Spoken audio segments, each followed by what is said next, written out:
প্রথম আলোর অডিও সংবাদে স্বাগত। রোহান আদনান জানিয়ে দিচ্ছি দিনের প্রধান খবরগুলো। মধ্যপ্রাচ্যে যুদ্ধ ছড়িয়ে পড়ায় বৈশ্বিক জ্বালানির দাম বেড়ে দ্বিগুণেরও বেশি হয়েছে। এর মধ্যেও জ্বালানি তেলের দাম বাড়ায়নি সরকার। টানা দ্বিতীয় মাসের মতো জ্বালানি তেলের দাম অপরিবর্তিত থাকছে, তাই এপ্রিলেও জ্বালানি তেলের দাম বাড়ছে না। আগের দামেই বিক্রি হবে পেট্রোল, অকটেন, ডিজেল, কেরোসিন। মঙ্গলবার বিদ্যুৎ, জ্বালানি ও খনিজ সম্পদ মন্ত্রণালয় থেকে পাঠানো এক অফিস আদেশে সরকারের এই সিদ্ধান্ত জানানো হয়েছে। এতে বলা হয়, ভোক্তা পর্যায়ে প্রতি লিটার ডিজেলের দাম এপ্রিলে প্রতি লিটার ১০০ টাকা করা হয়েছে।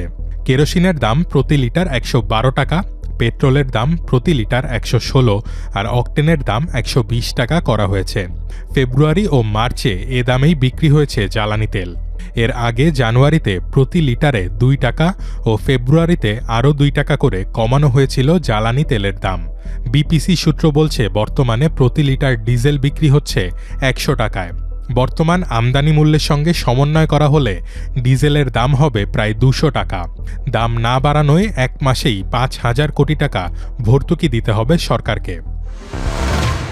একদিনে সারা দেশে অভিযান চালিয়ে ৮৭,৭০০ লিটার জ্বালানি তেল উদ্ধার করা হয়েছে। এ নিয়ে এখন পর্যন্ত মোট ২,৯৬,৩০৫ লিটার জ্বালানি তেল উদ্ধার করা হলো। জ্বালানি তেলের অবৈধ মজুতের বিরুদ্ধে সারা দেশে অভিযান চালাচ্ছে সরকার। ৩ থেকে ৩০ মার্চ পর্যন্ত ৬৪ জেলায় মোট ৩,৫৫৯টি অভিযান পরিচালনা করা হয়েছে। মঙ্গলবার বিদ্যুৎ, জ্বালানি ও খনিজ সম্পদ মন্ত্রণালয়ের পক্ষ থেকে আয়োজিত এক সংবাদ সম্মেলনে এসব তথ্য তুলে ধরা হয়। মন্ত্রণালয়ের সভাকক্ষে সংবাদ সম্মেলনে এসব তথ্য উপস্থাপন করেন জ্বালানি ও খনিজ সম্পদ বিভাগের মুখপাত্র মনির হোসেন চৌধুরী। সংবাদ সম্মেলনে বলা হয়, সোমবার ৩৯১টি অভিযান চালানো হয়। মামলা হয় ১৯১টি। মোট ৯,৩৫,০৭০ টাকা জরিমানা করা হয়েছে। সাতক্ষীরা, গাজীপুর ও চাঁদপুরে একজন করে মোট ৩ জনকে কারাদণ্ড দেওয়া হয়েছে। ৬৭,৪০০ লিটার ডিজেল, ৬,৪৪৪ লিটার অকটেন ও ১৩,৮৫৬ লিটার পেট্রোল জব্দ করা হয়েছে এসব অভিযানে। জ্বালানি বিভাগ বলছে, এ মাসে এখন পর্যন্ত মোট ১,২৪৪টি মামলা হয়েছে। জরিমানা আদায় হয়েছে ৮৪,৫১,০০০ টাকা। কারাদণ্ড পেয়েছেন ১৯ জন। এ পর্যন্ত মোট ডিজেল উদ্ধার হয়েছে ২,৭,৩৬৫ litre, octane ২৮,৯৩৮ litre, petrol ৬০,০০২ litre. চট্টগ্রামে হামের উপসর্গ নিয়ে এক শিশুর মৃত্যু হয়েছে। মঙ্গলবার সকালে চট্টগ্রাম মেডিকেল কলেজ হাসপাতালে চিকিৎসাধীন অবস্থায় ওই শিশুর মৃত্যু হয়। কক্সবাজার থেকে আসা শিশুটির বয়স ৬ মাসের কম বলে জানিয়েছে হাসপাতাল কর্তৃপক্ষ। চট্টগ্রাম মেডিকেল কলেজ হাসপাতাল সূত্র জানায়, সোমবার রাতে শিশুটিকে কক্সবাজার থেকে চট্টগ্রাম মেডিকেল কলেজ হাসপাতালে আনা হয়। পরে রাতে তাকে আইসিইউতে নেওয়া হয়।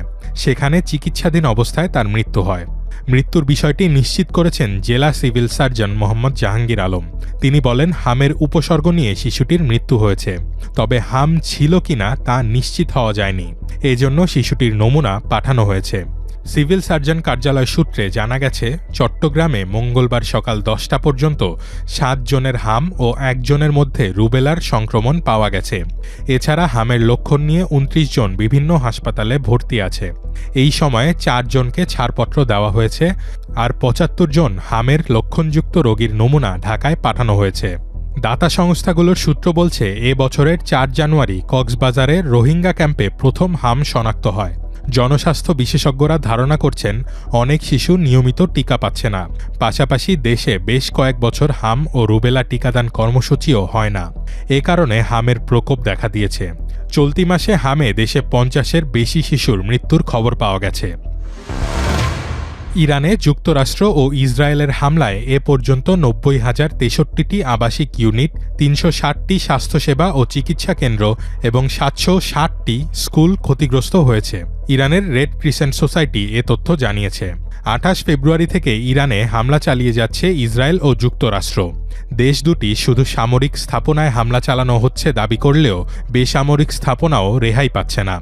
ইরানের স্বাস্থ্য মন্ত্রণালয়ের সোমবারের তথ্যমতে দেশটিতে চলমান হামলায় নিহতের সংখ্যা ২,০৭৬ জনে দাঁড়িয়েছে। আহত হয়েছেন ২৪,০০০-এর বেশি মানুষ। এই ছিল এখনকার মতো। প্রথম আলোর অডিও সংবাদ শুনুন আমাদের ইউটিউব চ্যানেল, ফেসবুক পেজ ও প্রথমআলো.com-এ।